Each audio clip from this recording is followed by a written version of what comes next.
Muito boa tarde, meus prezados candidatos, candidatas, prezados operadores do direito.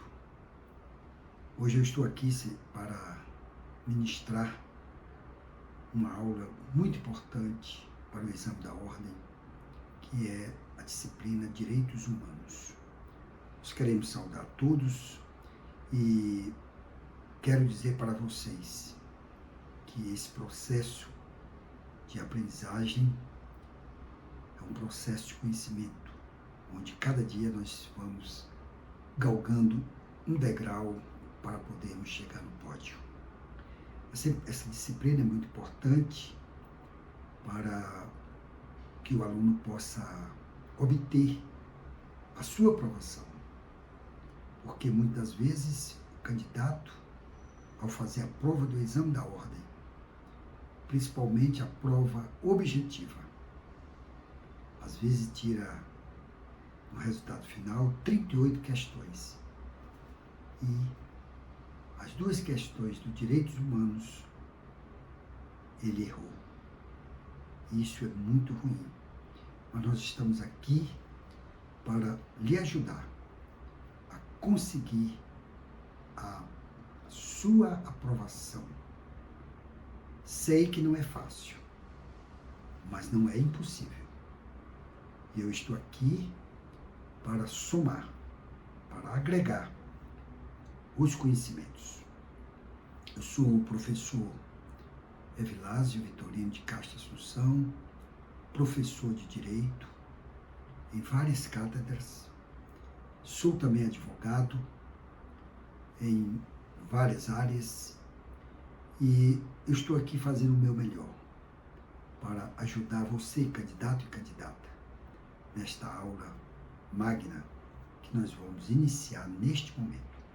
O nosso tema de direitos humanos, nós vamos tratar hoje sobre o processo histórico de reconhecimento dos direitos humanos fundamentais.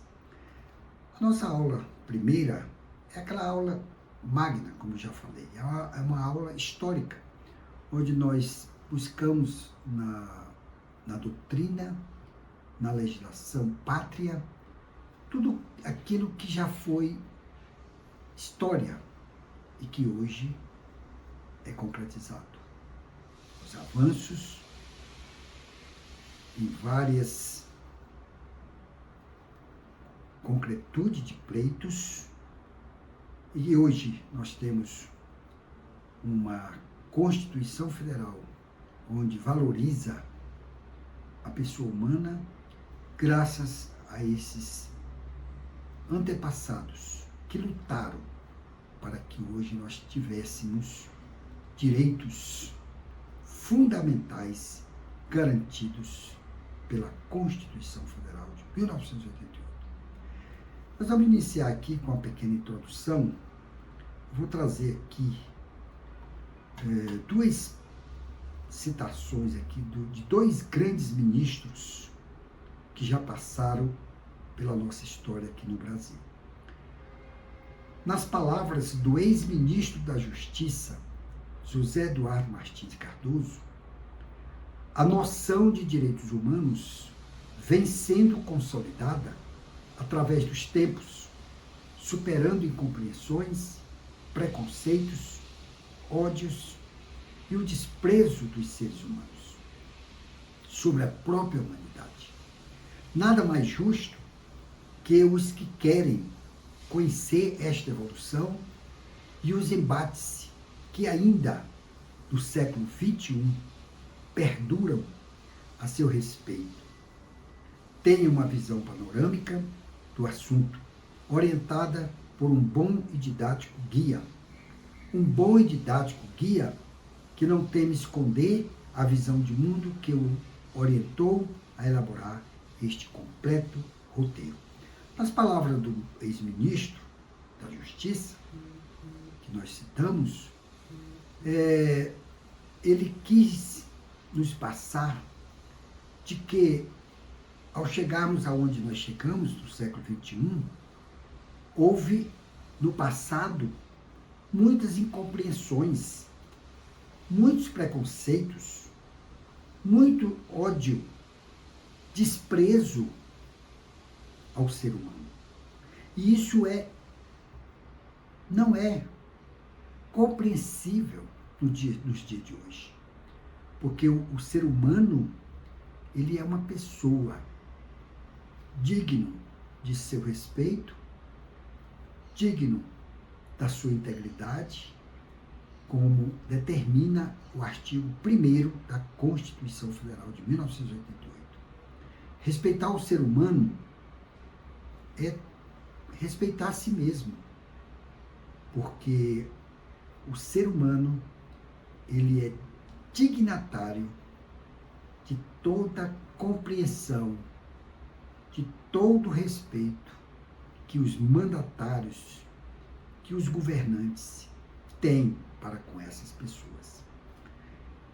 Já nas palavras de outro ex-ministro da Justiça, só que agora é o ex-ministro da Justiça, José Gregori, ele fala o seguinte: sobre os direitos humanos, o ex-ministro proclama: os direitos humanos, é claro, interessam diretamente aos operadores do direito. Vou já explicar por quê. Mas por sua multidisciplinaridade, se faz indispensável aos produtores econômicos, aos trabalhadores, aos religiosos, aos educadores, os agentes públicos, enfim, a todos que compõem a complexa e infinita colmeia de estudos e trabalhos, de angústias e alegrias, de reflexões e desafios que se chama planeta Terra. Nas palavras do ex-ministro José Gregori, ele quis dizer que os direitos humanos em si interessam muito aos operadores do direito. Por quê? Porque esses operadores do direito, o advogado, a advogada, estarão lutando em favor de seus jurisdicionados, principalmente quando os seus direitos são reconhecidos violados. Violou-se um direito, nasce o direito para essa pessoa. E nas palavras do ex-ministro José Gregori, ele conclama toda a sociedade, mas principalmente aos trabalhadores, aos religiosos, aos educadores, aos agentes públicos. Por quê? Porque são esses atores que estão trabalhando diretamente com essas pessoas. O advogado, o educador, o trabalhador como um todo, os sindicatos, a comunidade. Então são esses entes que perfilham na interação com as pessoas, principalmente as pessoas mais vulneráveis, que nós já falamos em outras aulas. Quem são essas pessoas mais vulneráveis? São as crianças, os adolescentes, os idosos, os portadores de deficiência, enfim, aquelas pessoas que não têm, muitas vezes, força para prosseguir. Então, essas pessoas precisam não só de proteção do Estado, proteção integral do Estado, como também com esses atores para ajudarem a perseguir em suas vidas. Na obra do professor Ricardo Castilho, na obra chamada Direitos Humanos, importantes alterações no contexto foram promovidas, como a realocação de alguns capítulos, substituição de dados por estudos relevantes, ampliação de alguns tópicos, como aqueles relativos à discriminação. Quando eu falo de discriminação racial, de gênero, etária, condição de pobreza, Na obra do professor Ricardo Castilho, ele fala, quando ele se dirige à condição da pobreza, ele fala sobre um termo pouco apropriado e pouco usado, que chama-se aporofobia. O que é aporofobia? Nós vamos saber já o que é isso. Temos na obra também do professor Ricardo Castilho, ele fala muito sobre os tratados internacionais e ainda inclusão de temas atuais relativos aos direitos humanos, como a pandemia do novo coronavírus, a necessidade de garantia do mínimo existencial às pessoas com deficiência, entre outros pertinentes aos direitos fundamentais, sem, contudo, qualquer pretensão de esgotamento da matéria, sobretudo porque os direitos humanos, infelizmente, sempre vêm a reboque de inúmeras violações vivenciadas ao redor do globo. Daí a importância de estudos constantes, que nessa seara são praticamente infinitos. O que o professor Ricardo Castilho contribui em suas obras, na qual eu recomendo que o nosso candidato adquira obra, doutrina, escrita por este excelente professor, Ricardo de Castilho. Então ele traz como renovo todos esses questionamentos que eu acabei de citar, mas aqui eu destaco, atualização, da legislação, isso é muito importante.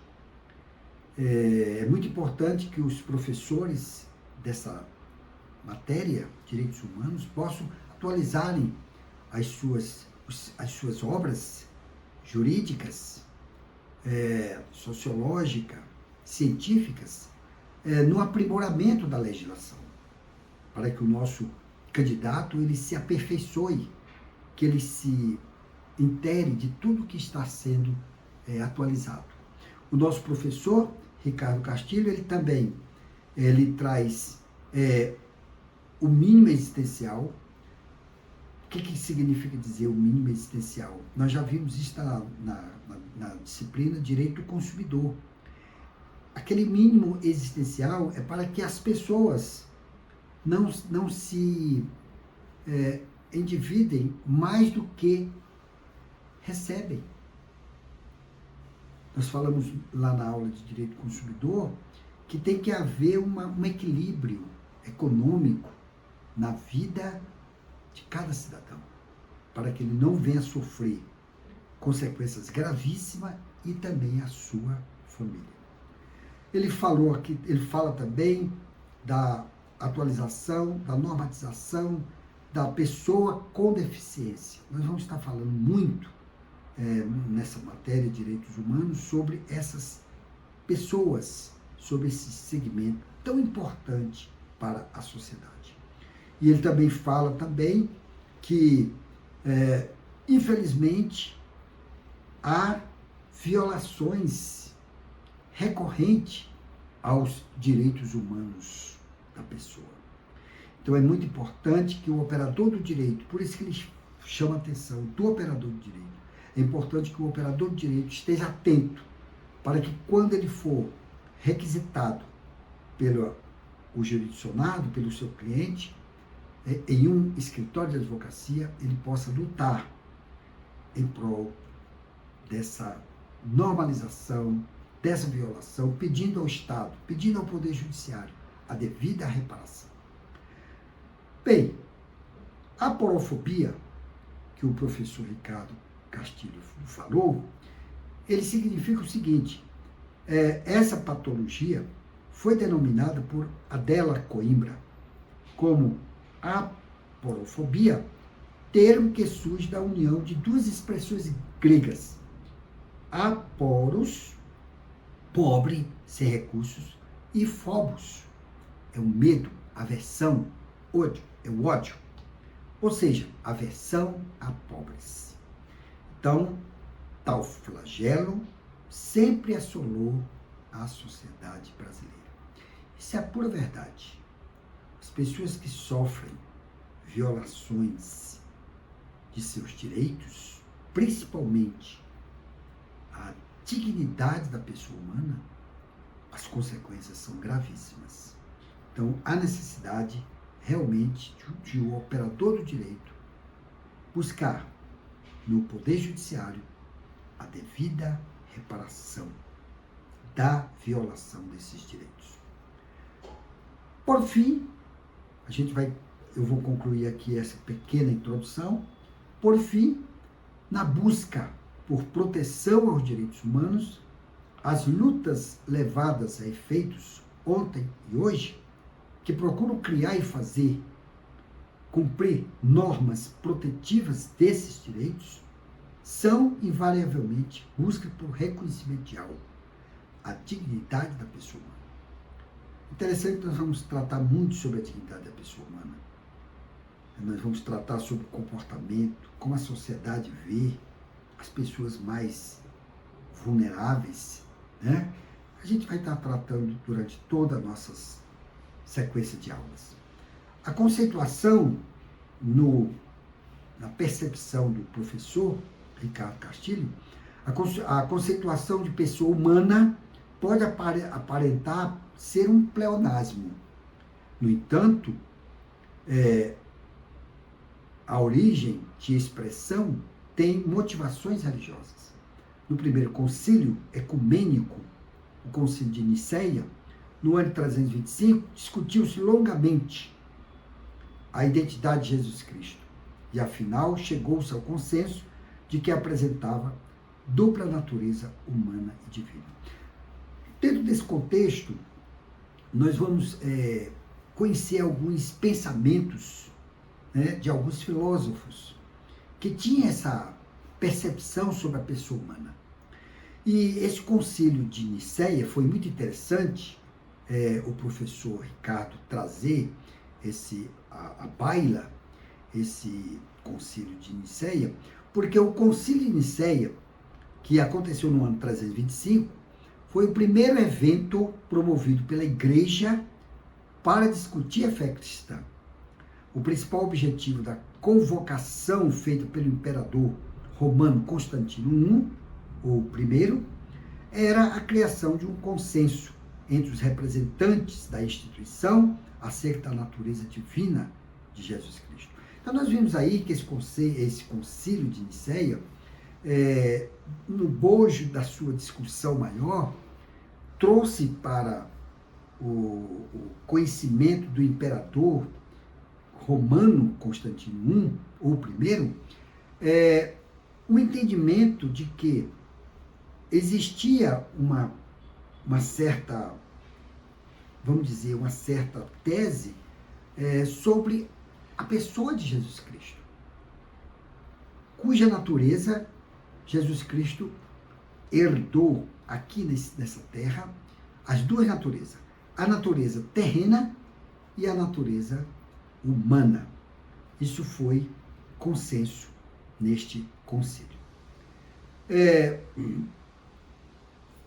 Falando sobre um pouquinho do Constantino, eu vou trazer aqui a bibliografia deste imperador romano. O nome dele era Flávio Valério Aurélio Constantino. Nos idos de 272 depois de Cristo até 337 depois de Cristo. Chamado de Constantino o Grande, foi o segundo imperador romano da dinastia Constantina. Foi o primeiro imperador a dar liberdade ao cristianismo no Império Romano. Destacou-se também pela série de reformas administrativas, militares e religiosas realizadas durante o seu reinado. Mas o que interessa para nós, a figura desse imperador, muito. Depois nós vamos estar falando, lá na frente, que por causa desse cristiano, deste imperador Constantino, no século XVI, pelos seus editos, houve a reforma protestante, onde a Igreja Católica estava em decadência, depois eu vou falar um pouquinho sobre essa decadência da Igreja Católica, e a ascensão da Reforma Protestante, proclamada por Martinho Lutero, em 1517. Então, eu vou ali estar explicando melhor as 95 teses levantadas por este reformador, Martinho Lutero. Então foi muito importante a participação de Constantino, porque ele abriu o Império Romano para que os protestantes pudessem ter liberdade, vamos dizer assim, não sei se na época podia ter liberdade de poder pronunciar a sua fé cristã. Muito importante. Continuando a nossa aula, agora nós vamos entrar para o nosso primeiro tópico. O primeiro tópico fala sobre os pensamentos de alguns filósofos da época. Vou estar falando um pouco de Tomás de Aquino, Kant, J.J. Canutilho, Charles Darwin, né? E outros. Nós vamos estar falando na desenvoltura da nossa aula. Tomás de Aquino, na sua concepção, ele dizia o seguinte: que uma lei natural é parte da ordem natural divina, imposta por Deus à razão humana, condicionando a igualdade à própria justiça. E esse senso deve orientar a ação do legislador, que é lei eterna, lei natural e a essência do direito e a justiça. Então, Tomás de Aquino contribuiu e muito para a desenvoltura desses temas. Ele fala da lei eterna. A lei eterna, nós já estudamos isso lá um pouquinho do direito constitucional, quando o legislador, quando as duas casas do Congresso apresentam e votam um projeto de lei que torna-se, após a sanção do presidente, torna-se lei, ela subentende que é uma lei eterna. Mas Tomás de Aquino também fala da lei natural, a lei da natureza, a lei divina, criação de Deus. Foi Deus que criou todas as coisas. Fala também da essência do direito, a normatização.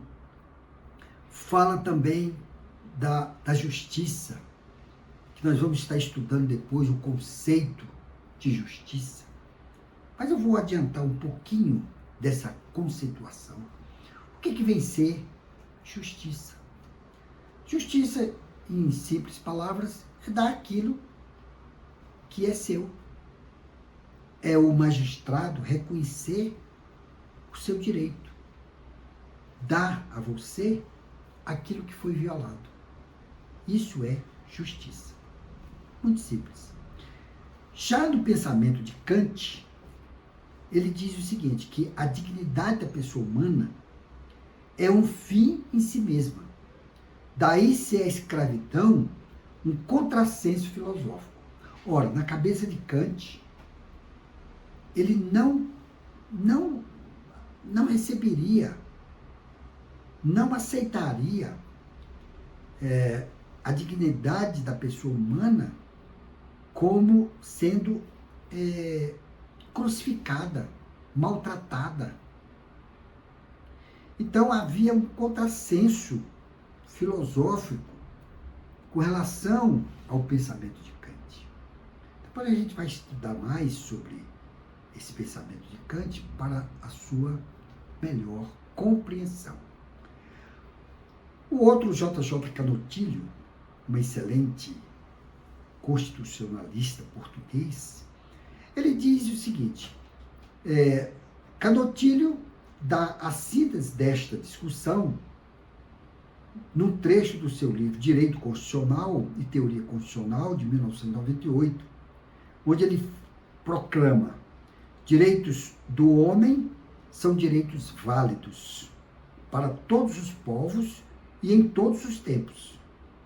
Direitos fundamentais são os direitos do homem, jurídico e institucionalmente, garantidos e limitados espaço-temporalmente. O que o constitucionalista J.J. Canutilho quis dizer através do seu pensamento com relação a essa discussão que nós estamos falando, né? Pensamentos filosóficos com relação à pessoa humana? Ele quis dizer que os direitos do homem são direitos válidos, são direitos adquiridos, constituídos, proclamados em uma carta política. Já os direitos fundamentais, também previstos na Constituição, são direitos do homem, mas juridicamente, institucionalmente. Então, nós vamos estar aprendendo aí a diferenciação quando é aplicado os direitos válidos e os direitos garantidos na Constituição.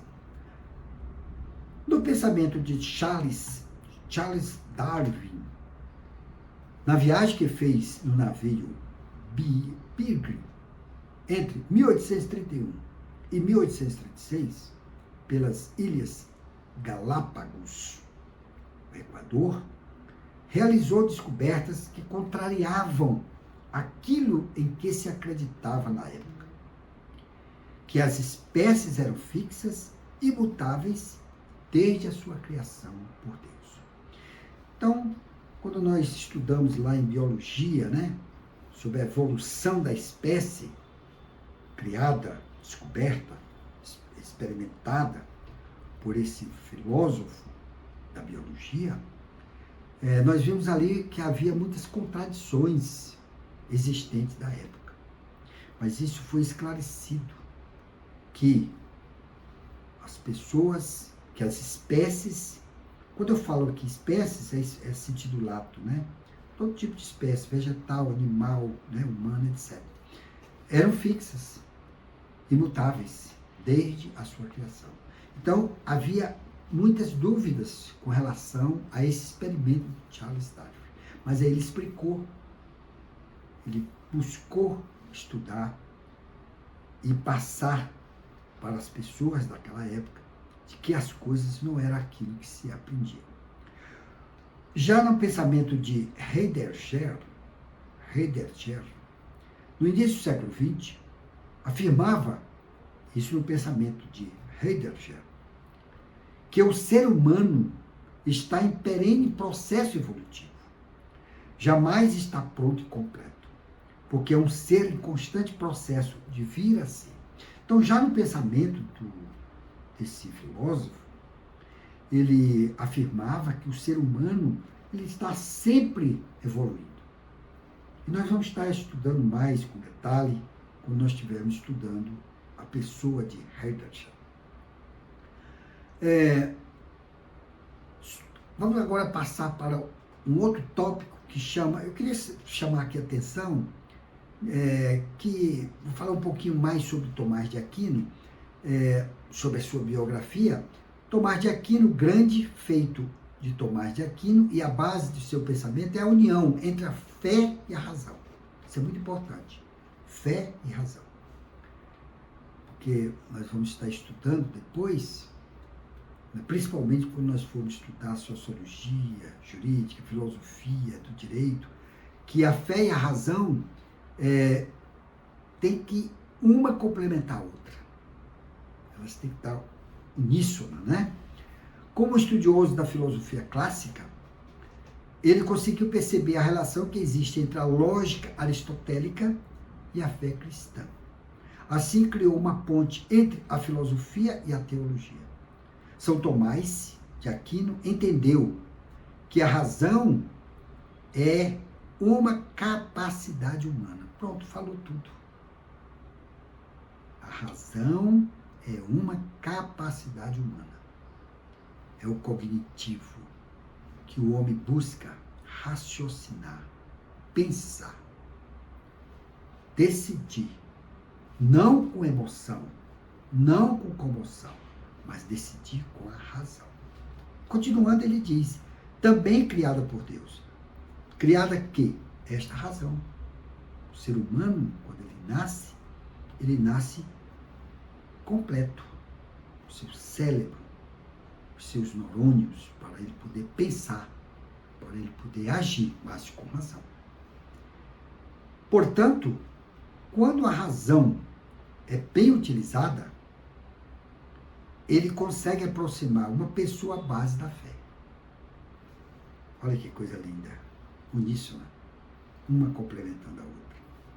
Porém, quando a filosofia tenta explicar todos os pontos da fé, ou acha que sozinha consegue explicar todo mundo, ela acaba sendo incompleta e cai em si mesma. Verdadeiro.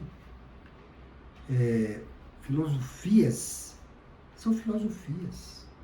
Agora, a fé, não. A fé é individual. Quando nós lemos lá no livro de Hebreus, capítulo 11, que lá fala que a fé é aquilo que você não vê. Então, tem que ser individual. É você e Deus. Então, a fé, ela é introspectiva. Ela nasce dentro de você. Eu tenho fé em Deus. Ou eu não tenho fé em Deus. Então, para que eu possa ter fé em Deus, eu preciso crer. E no próprio livro de Hebreus, quando nós vamos estudar o livro de Hebreus, lá diz, sem fé é impossível agradar a Deus. Então você vê que Tomás de Aquino, ele foi muito cuidadoso, foi muito prudente, quando ele falou desses dois temas muito importantes para o ser humano, a razão e a fé. A razão, ela vem de Deus. A fé, ela vem de Deus. Então elas se complementam. Que coisa extraordinária. Agora nós vamos falar sobre o ponto de vista antropológico. Vamos ver o que é a seara da antropologia. Vamos conhecer o conceito de antropologia? Antropologia, falando genericamente, é a ciência social que estuda os povos. Olha que legal. Vou até repetir. Antropologia, falando genericamente, é a ciência social que estuda os povos. Já disse tudo. E, quando eu falo de povos, é sentido lato. Né? Vamos já entender melhor o que eu estou falando. Então, vamos dar sequência.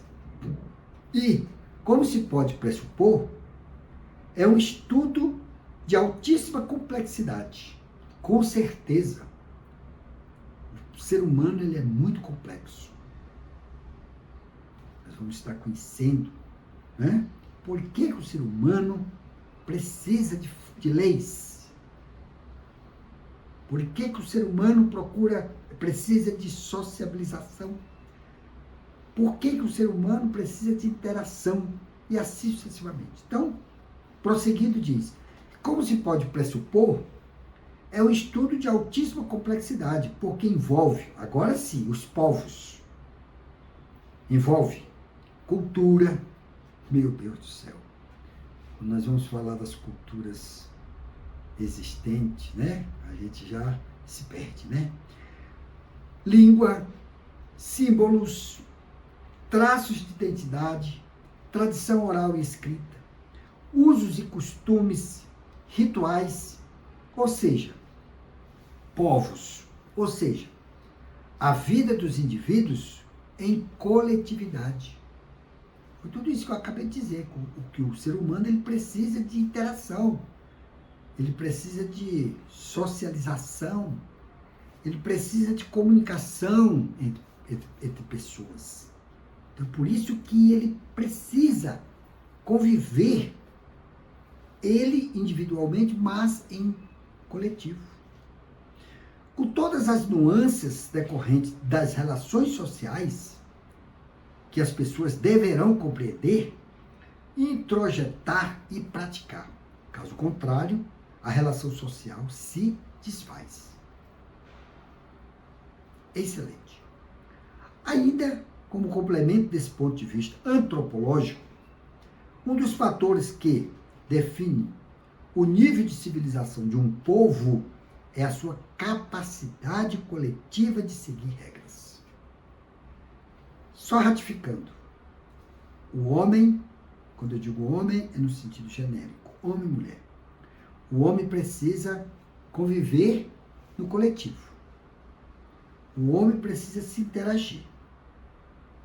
O homem precisa de relações sociais perenes, permanentes, para que ele não fique individualizado, que viva como viveu os nossos antepassados, em cavernas, é isso? Isolado do mundo e de todos. Não. A antropologia nos manda, nos direciona para a convivência destes povos. Não importa a sua cultura, sua raça, sua etnia, sua tradição, usos e costumes, etc, etc, etc. Agora nós vamos falar mais agora especificamente, depois de nós termos conhecido o conceito dessa relação social, dessa coletividade, e aí, diga-se de passagem, envolve o homem, né? Nós vamos agora falar sobre regras. Como eu falei, o ser humano ele precisa de freios, de normas, de regras, para que coercitivamente possa obedecer. Então vamos estar falando agora regras. Regras são convenções. Exatamente. São convenções. São tratados, pactos, etc, etc. Regras são convenções decorrentes dos costumes ou da lei ou da mistura de ambos. Ou da lei, né? Ou dos costumes. Por quê? Porque tem alguns países que não se aplica a lei escrita, como no Brasil é. O Brasil ele tem uma Constituição rígida, formal, escrita.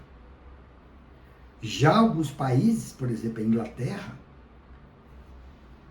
a lei não precisa necessariamente ser escrita, mas tem os usos e os costumes.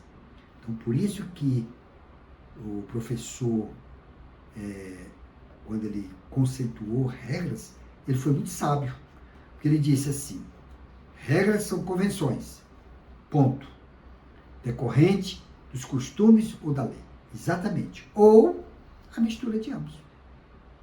Para quê? Para uma sociedade aceita, pela conveniência ou até mesmo pela imposição, para permitir tratamento, em tese, justo para todos os indivíduos. Essas regras determinam condutas aceitáveis e inaceitáveis, sanções, prêmios e punições.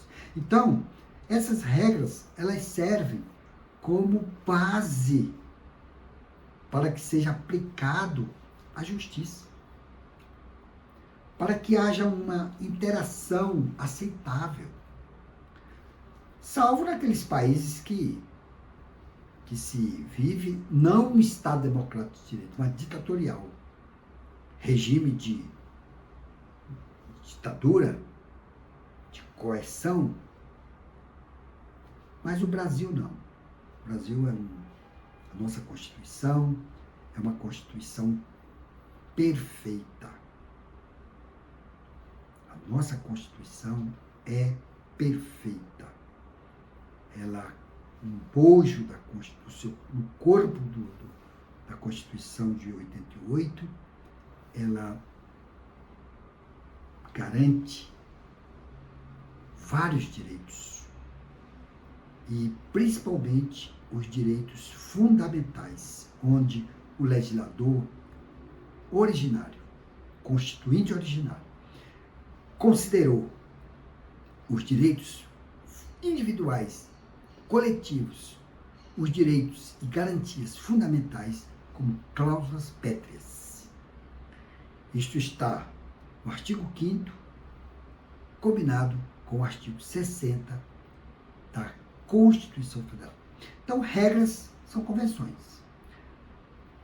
Dentro desse conceito de regras, existem as regras primárias e as regras secundárias. Nas regras primárias, tratam do comportamento individual do homem, né? Já as regras secundárias regem o comportamento social.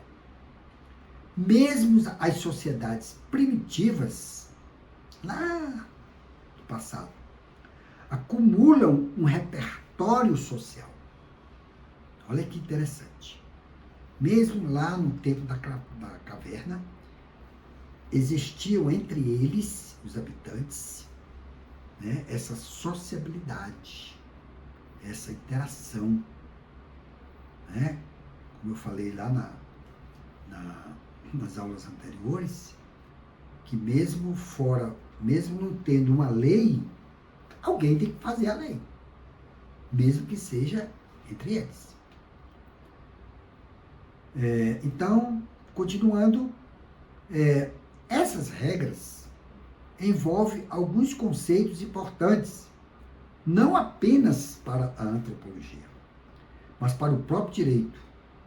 Primeiro, são oriundas de quem detém a autoridade. Segundo, são mantidas por meio do poder, por vezes coercitivo, como eu falei.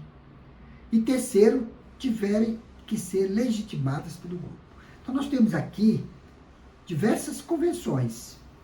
Primeiro, respeitar a autoridade. No caso do Brasil, nós temos a autoridade do presidente da República.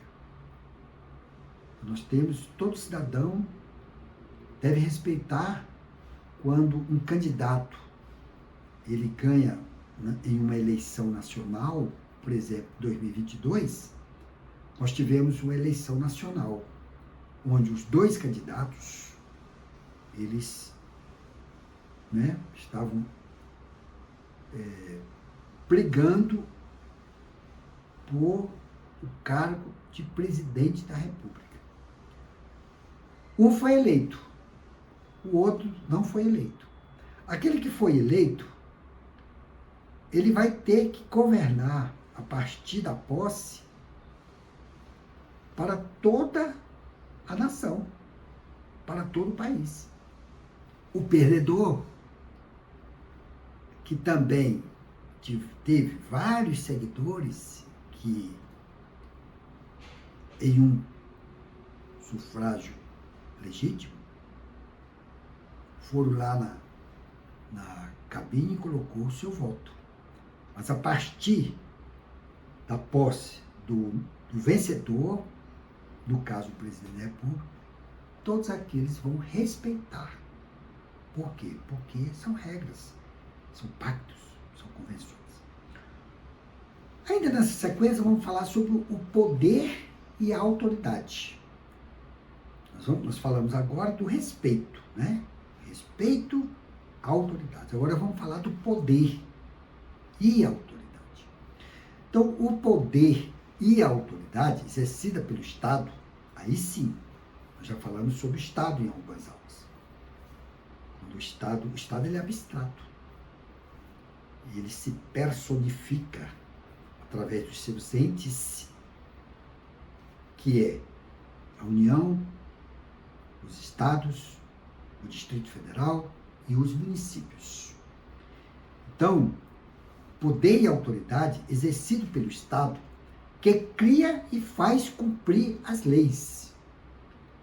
Tem sua legitimação no voto popular, em sociedades mais avançadas. Eu citei agora mesmo a eleição nacional de 2022. Ou é exercida puramente pela força. Não é o nosso caso. Nas sociedades não democráticas. Não é o nosso caso. Mas mesmo em grupos ancestrais, ou seja, eu já falei no tópico anterior, ainda sem leis escritas, eu falei o homem da caverna, mesmo sem leis, né? Se seguia na prática os mesmos elementos para estabelecer como núcleo social, embora os métodos não fossem os mesmos, sendo idêntica a intenção, a evitar desordem em um grupo social. Exatamente foi aquilo que eu falei. Mesmo num ambiente onde não exista uma lei escrita, mas aquela interação, aquela socialização entre as pessoas na comunidade deve existir. E a melhor prática de convivência em qualquer grupo é o respeito à pessoa do outro. Nós vamos estar falando muito nessa disciplina sobre a dignidade da pessoa humana. O que é a dignidade da pessoa humana? É um princípio fundamental. É onde você respeita o seu próximo como você quer que ele te respeite. Então isso é uma mutuação, uma pactuação de respeito mútuo. Continuando ainda nesse tópico, trata-se de trazer para a reflexão questões fundamentais daquilo que modernamente entendemos como civilização. É preciso lembrar que os estoicos, estoico é um segmento, né? É uma cultura, é uma população. Antes de Aristóteles, colaboraram com o reconhecimento de direitos inerentes à própria condição humana, ao defenderem uma liberdade interior inalienável, que é a liberdade de pensamento. Vamos conhecer um pouquinho mais sobre os estoicos. Isso é muito importante. E às vezes, na prova do exame da ordem, a banca pode ser que ele traga uma conceituação dentro de um questionamento filosófico, conceitual, falando sobre os estoicos. Vamos conhecer melhor esse segmento. Os estoicos estão, de fato, preocupados com a questão ética, de como devemos viver. Mas, para responder a essa questão, desenvolve um complexo sistema, dividido em lógica, que abarcava também a teoria do conhecimento, física, que incluía questões metafísicas e teórica, e a ética, como também fazia parte da política. Então, esse segmento dos estoicos, havia uma particularidade. Eles valorizavam muito a ética social. Nós estamos estudando a ética do advogado, perfil, a personalidade do advogado. Então, lá no Código de Conduta, Código de Ética, inclusive faz parte das provas da FGV, nós vamos estar estudando lá no Código de Ética de que o advogado ele não pode se portar como queira, mas ele tem que se portar com ética, confiabilidade, tem que ser um advogado probo. Nós vamos estar estudando melhor. Então, os estoicos tinham essa preocupação já no passado, que a ética, quando eu falo aqui ética, falo em todos os sentidos, ética moral, ética espiritual, ética social, enfim, já existia essa preocupação. E é interessante que Aristóteles, nos idos de 384 a.C. e 322 a.C., em seu livro Política, afirmava: a reunião das condições da existência das faculdades e dos meios é o objetivo dos seres e determina o modo e o último grau de desenvolvimento que eles são destinados a atingir. Então, Aristóteles, no seu livro Política, ele já se preocupava com essa condição, da existência. Todas essas pactuações, faculdades, meios e etc. Agora nós vamos tratar sobre o tópico ordem e ordenação. A ordem social está intimamente ligada à ordem moral, que indica um sistema de valores e normas que governa o comportamento social em um grupo. Normas e valores são preocupações dos sociólogos desde Augusto Comte. Então, a ordem social, ela está, segundo o entendimento aqui do professor Ricardo, ela está intimamente ligada à ordem moral. Tudo isso que eu acabei de dizer, o advogado, para ele ter respeitabilidade, ele tem que ter essa condição da ordem moral, da ética social, da ética profissional e etc. E isso é visto em qualquer grupo, né? Então, Augusto Comte, ele foi um referencial sobre normas e valores. Depois nós vamos estar estudando melhor as suas ideias, os seus pensamentos e as suas filosofias de Augusto Comte.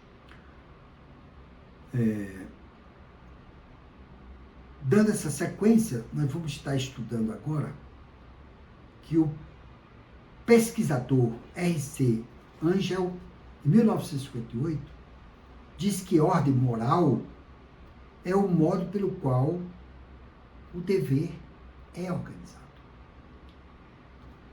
Então, o Angel, ele, na sua percepção, ele pensava que quem é organizado é de ordem moral.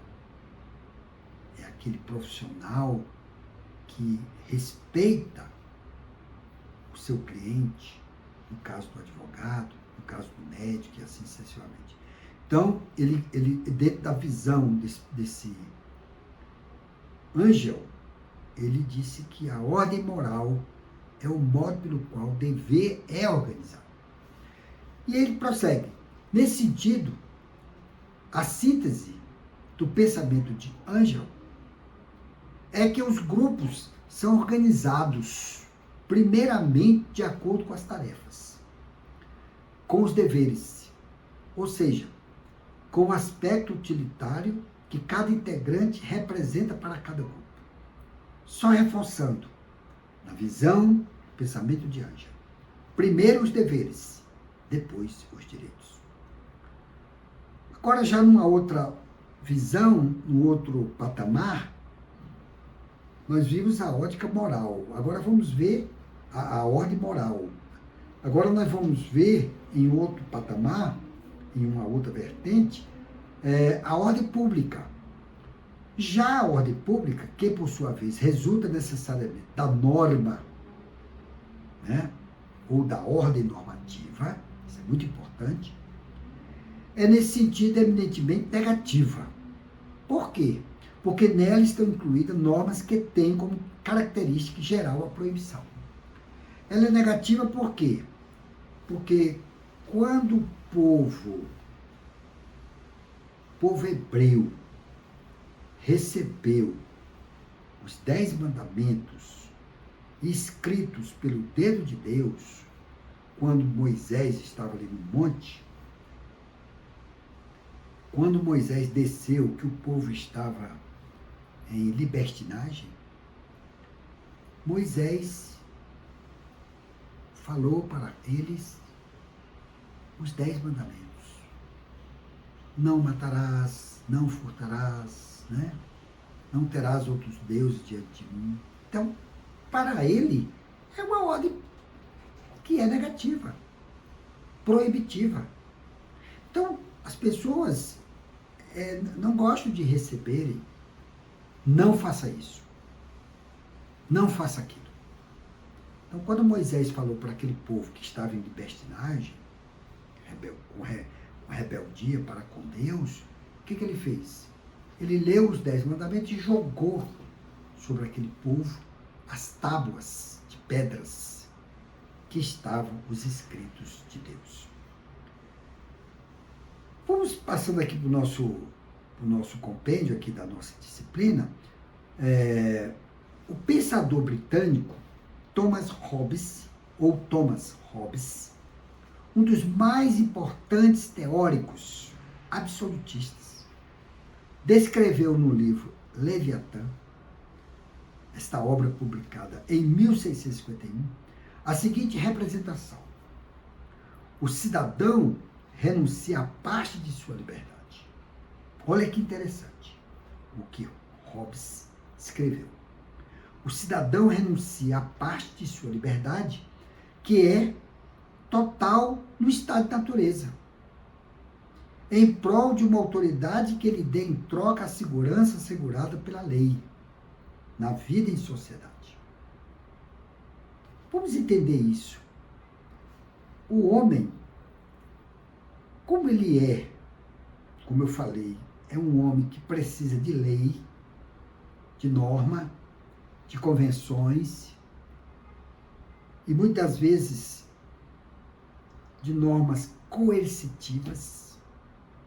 O que ele faz? Ele abdica, ele renuncia parte desse seu direito, né, para que ele possa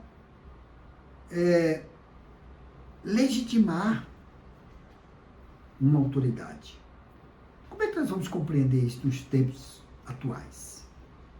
Nós, cidadãos, vamos votar nos nossos representantes, deputado, o senador.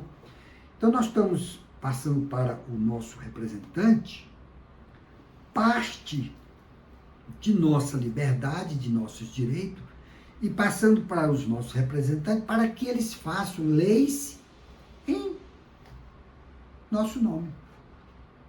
Então, é muito importante essa conceituação de Thomas Hobbes, porque é muito complicado, à primeira vista, a gente começar a entender, mas no momento que nós vamos lendo, nós vamos entendendo.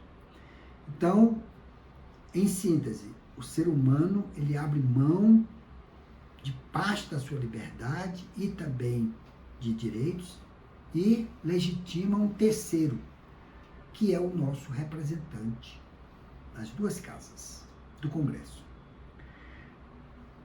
E complementando, Hobbes, ele disse: o homem é o lobo do homem. E é verdade. Concluindo a nossa aula de hoje, e ainda nesse pensamento de Thomas Hobbes, vamos ver agora outros filósofos, que diz o seguinte: era a doutrina do pacto associativo, o pacto associativo, que também podemos ver em Locke, no Tratado do Governo Civil. Também vamos ver também na obra de Rousseau e no Contrato Social. A gente vai estar estudando melhor mais na frente todos esses pensamentos, né? Esses tratados filosóficos feitos por esses grandes homens do passado. Só para concluir, uma sociedade, na visão desses filósofos, né? Locke, Rousseau e Hobbes, ele diz: uma sociedade não é de fato política enquanto o poder estatal não garante os bens públicos, como justiça, saúde e educação. Somente com essa garantia, aí sim estará configurado o Pacto Social. Então, o Pacto Social, defendido por Locke, Thomas Hobbes e também Rousseau, para que haja uma perfeição, uma completude desses bens, que nós vamos falar aqui, bens públicos, vai ser concretizado, vai ser garantido quando o Estado efetivamente patrocinar. O Estado, ele é obrigado, está na Constituição Federal, a patrocinar a justiça. Onde é que está isso da Constituição Federal? está lá no artigo 5º, inciso 35, que todo cidadão tem acesso à justiça, ao poder judiciário. Vou repetir, artigo 5º, inciso 35. A saúde, onde é que está isso na Constituição Federal? O direito à saúde está a partir do artigo 195 da Constituição Federal. E a educação, onde está proclamado essa garantia, esse dever do Estado para com a educação? A partir do artigo 205. Então, todos esses pactos sociais que tanto lutaram esses filósofos, Thomas Hobbes, Locke, né? Também Rousseau,